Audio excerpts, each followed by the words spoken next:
At mga kapuso, bago sa saksi, isang sunog ang sumiklab sa Balud Tondo, Maynila ngayong gabi. At saksi live, si Jamie Santos. Jamie? Pia, nababalot pa ng makapal na usok ang ikalawang palapag ng nasusunog na gusali dito nga sa bahagi ng Guidote Street, Balud Tondo.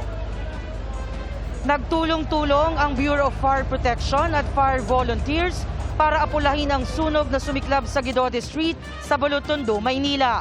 8:01 ng gabi nang itinaas ng BFP sa unang alarma ang sunog na sumiklab sa isang warehouse. Ilang minuto lang ang lumipas, inaakyat na ito sa ikalawang alarma.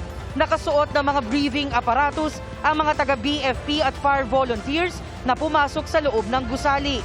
Ayon sa isang fire volunteer na galing sa loob ng gusali, halos zero visibility sa loob ng nasusunog na building dahil sa kapal ng usok.